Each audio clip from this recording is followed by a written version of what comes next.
High, hello, welcome Soma lifestyle. আশা করি তোমার সকলে খুব ভালো আছো, আমিও ভালো আছি। 1 মিনিট, চাটা নিয়ে আসি। এই তোমরা দেখতে থাকো, চাটা নিয়ে চট করে চলে আসি।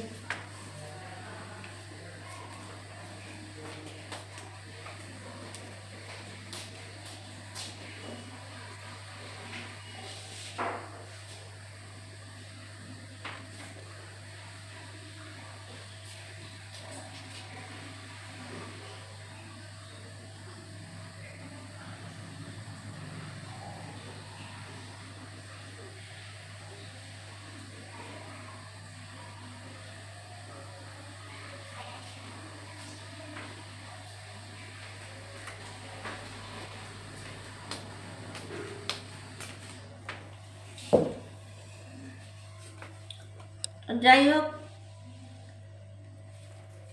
চাটা নিয়ে এলাম। হ্যাঁ, কালকে আমি একটা ব্লগ দেখলাম,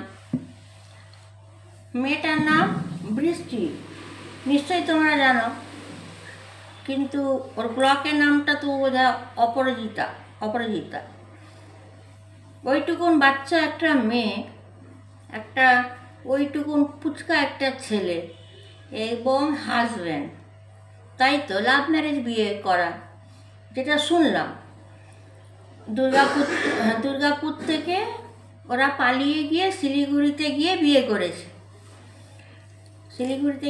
করেছে, লাভ ম্যারেজ। বেশ ভালো, ইউটিউবেও তো ভালোই করতো, কিন্তু ভালো চলছিল সংসার, সুন্দর সংসার গুছিয়েছিল, সব কিছুই করেছিল।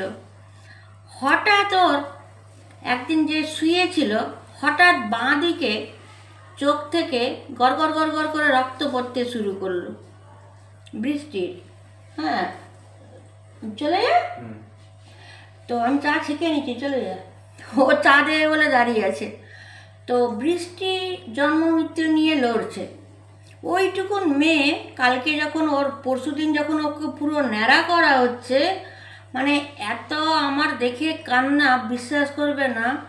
আর যখন চুল আঁচড়াচ্ছিল তখন থোকা থোকা চুল পড়ছিল। তার জন্য, বৃষ্টির জন্য এখন এই টাইমটা বিশাল ব্যাপার। দেখো, আমি জানি না, কিন্তু আমি যখনই কারোর কোনো কষ্ট দেখি, হয়তো আমি হেল্প করতে পারবো না, সব কিছু টাকা দিয়ে হেল্প হয় না, ঠিক আছে, পাশে দাঁড়ানোটা একটা হেল্প বলে, কাউকে বলে কিছু কাজ করানো সেটা একটা হেল্প বলে, সব কিছু টাকা দিয়ে হয় না। তো আমি যেগুলো দেখি, আমার পিতাই বলে জাজমেন্ট করবি, যেটা রিয়েল তার জন্য লড়বি, আমার পিতা বলে। ওই জন্য আমি তার জায়গায় লড়ি।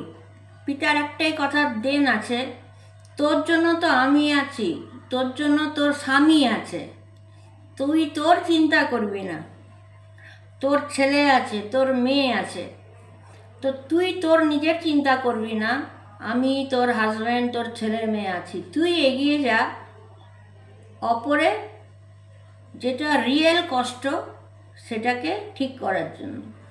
তো বিশাল বড় একটা সাপোর্ট। এইবারে দেখো, কাল যখন ব্লগটা আমি এই 3 দিন ধরে নতুন দেখছি, ডাক নাম তো বৃষ্টি, বাচ্চাটাও এইটুকুন, খুব খারাপ লাগছে। যেটুকুন দেখলাম সেটা তোমাদের কাছে তুলে ধরছি আমি। ওরা পালিয়ে গিয়ে বিয়ে করেছে, তবে যাই হোক, ওর নাকি ব্রেনে মারা হয়েছিল, সেটা আমি জানতাম না, যে ওর ব্রেনে ওকে 4-5 বার নাকি আহত করা হয়েছিল। ও নাকি ম্যারিড ছিল, ম্যারিডের পর ও শ্বশুরবাড়ির লোকরা হয়তো খুব অত্যাচার করেছিল এবং ব্রেনে ওকে মেরেছিল, ব্রেনে লোহা দিয়ে মেরেছিল, যেটুকুন আমি বুঝলাম, আইডেন্টিফাই করলাম। ওর লং ভিডিওটাও দেখলাম, ওর শর্টগুলোও দেখলাম। তো যেটা ওর বর যেটুকু বলছে, যে বিয়ে হওয়া মেয়ে আবার অপর ছেলেকে নিয়ে পালালো। আরে বাবা, পালালো কি করবে? সে তার ফার্স্ট হাজব্যান্ডের কাছে মার খাবে সারা জীবন, না পালাবে না তো কি করবে? দেখো, যেটুকুন আমি দেখেছি সেইটুকুনই বলবো, এটা সোশ্যাল মিডিয়া, আমি বেশি কিছু তো বলবো না, যেটুকুন শুনলাম। তো ওর শ্বশুর বাড়িতে বোধহয় ওর বর বোধহয় ওকে আহত করতো, মাথায় নাকি ব্রেনে আঘাত ছিল, যেটা ওর হাজব্যান্ড শর্ট রিলসেও বলেছে এবং লং ভিডিওতেও বলেছে। এবং ও তো টিচার, ওর হাজব্যান্ড টিচার, মানে হট করে পাশের মানুষ ফোন করে যে আপনি শিগগিরই আসুন, বৃষ্টির বাঁ চোখ থেকে, বাঁ চোখ না ওটা ডান চোখই হবে। আমি তো দেখলাম, দেখে তো আমার হয়ে গেছে, ওরে বাপরে বাপ, হঠাৎ গলগল গলগল করে রক্ত পড়ছে। ও সঙ্গে সঙ্গে ছুটে এসছে, হসপিটালে ভর্তি করেছে। ভর্তি করার পর মানে শিলিগুড়িতে, ওরা শিলিগুড়ি, দুর্গাপুর থেকে শিলিগুড়ি পালিয়ে গেছিল, ওখানে হসপিটালে ভর্তি করেছে, নো ইমপ্রুভ। তারপর ওরা গেল চেন্নাই গিয়ে ওখানে ট্রিটমেন্টে ধরা পড়লো, কিন্তু কি ধরা পড়লো সেটা আমি বলবো না, কি ধরা পড়লো। কিন্তু এইটা বলবো যে যেটা ওর বর বলছে, ওর আস্তে আস্তে পুরো বডি পার্টস অফ বডি এক একটা ড্যামেজ হতে শুরু করেছে, এবং ওর চোখ থেকে রক্ত পড়ছে, এবং চুলটা ডক্টর নাকি বলে দিয়েছে ওর চুল উঠে যাবে, পুরো উঠে যাবে, ওর চুল কেটে দাও, ন্যাড়া করে দাও। এবারে ডক্টরকে ওর বর জানিয়েছিল একটা মেয়ের সৌন্দর্য চুল।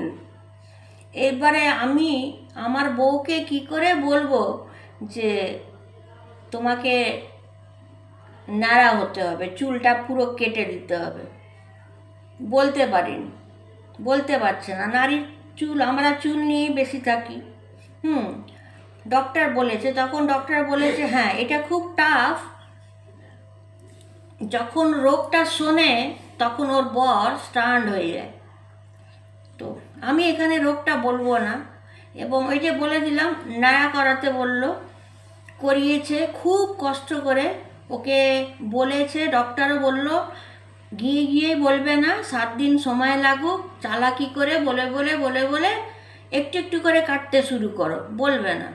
ওর হাজব্যান্ড ওইটাই করেছে। কি করেছে, চুলটা অনেক লম্বা, তোমার বাঁধতে অসুবিধা হয়, মানে ওর বর তো বেঁধে দেয়, কেন কি ওর বাঁ দিকটা তো পুরো ড্যামেজ হয়ে গেছে, ডক্টর তো বলেই দিয়েছে পুরো পার্টস একটা একটা করে ড্যামেজ হতে থাকছে। আর আর আস্তে আস্তে করেই তুমি চুলের কথাটা বলবে। এবারে ও যথারীতি এই এত লম্বা চুল বাঁধতে পারছি না, একটু কেটে দিই, একটু কাটলো, নাটক করে আর একটু কেটে দিই, এরকম করে লাস্ট অবধি বয় কাট অবধি আনলো। তারপর ওর হাজব্যান্ড বৃষ্টিকে বলল, দূর বাবা, তোমার তো এই চুল নাড়া করে দেওয়াই ভালো, আবার ভালো চুল উঠবে। তখন বৃষ্টি বলে আমি সবই বুঝি, আমি আর বাঁচবো না। তখন বলছে কে বলে বাঁচবে না? তো বৃষ্টির এখন যা অবস্থা, একটা চোখে দেখতে পায় না, সব সময় ব্লিডিং পড়ছে, এবং পুরো চুল ন্যাড়া করে দেওয়া হয়েছে। কেন করে দেওয়া হয়েছে সেটাও আমি এখানে বলবো না, তোমরাই ব্লগটা দেখো। এবং ওর বডি পার্টস সব ড্যামেজ হতে শুরু করেছে। এবারে তোমরাই বুঝে নাও যে ওর রোগটা কী। এবং তার মারাও ছুটে এসছে, ট্রিটমেন্ট চলছে। খালি এটাই বলবো, প্লিজ তোমরা ওর ব্লকে যাও, দেখো, ওকে একটু উৎসাহ দাও বৃষ্টিকে। বৃষ্টির বয়সটাই কত হবে, আমার মনে হয় হার্ডলি 22, 23, 24 বছরই হবে, একদমই বাচ্চা মেয়ে।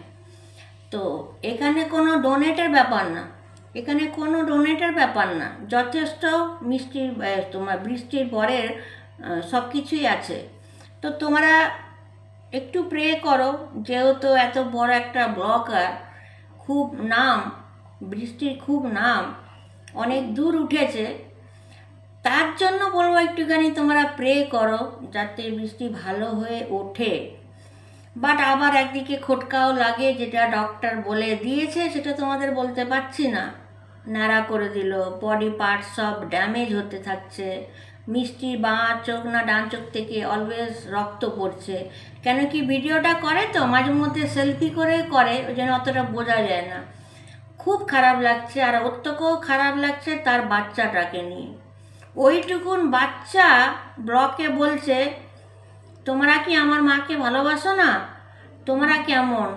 তোমরা আমার মায়ের জন্য প্রে করো, আমার মা যেন আমার কাছে ফিরে আসে। তোমরা একটু যাও ওর ব্লকে ঢোকো, একটুখানি বৃষ্টিকে সাহস দাও যে তুমি ঠিক হয়ে যাবে। তার বাচ্চাটাকেও একটুখানি ভালোবেসে বোঝাও যে তোমার মা ঠিক হয়ে যাবে। বাট টোটালটাই তো ড্যামেজ হয়ে অলরেডি গেছে, বাদ বাকিটা আমি বলছি না। অ্যাকচুয়ালি কী হয়েছে তোমরা ব্লকে চলে যাও, ওখানে দেখতে পাবে। তো এখানে আমার একটাই রিকোয়েস্ট, প্লিজ বৃষ্টির জন্য তোমরা প্রে করো, ঠিক আছে? লাইক শেয়ার কমেন্ট সাবস্ক্রাইবটা করবে।